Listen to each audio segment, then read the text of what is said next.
Au Mali, les électeurs ont fait le choix des conseillers qui vont diriger les destinées de leur municipalité pour les 5 années à venir. Cependant, le pays n'en a pas fini avec les élections. En mars 2017, les édiles des capitales régionales seront choisis au suffrage universel direct, une première au Mali. Cette disposition émane de la nouvelle loi électorale votée en octobre 2016.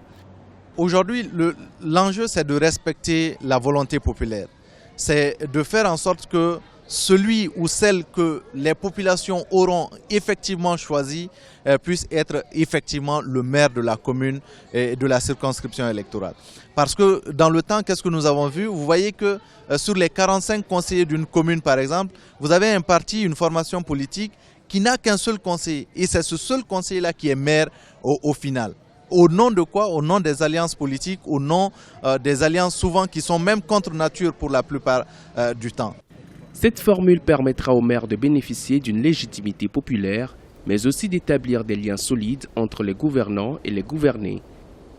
Moi j'ai été maire, je suis bien placé pour savoir qu'un maire, sans un soutien populaire, ne peut pas faire grand-chose.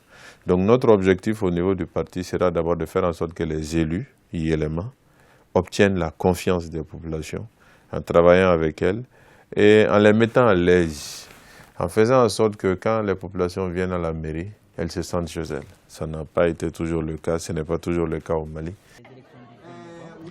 Les élections du 20 novembre ont été entachées de violences au nord du pays.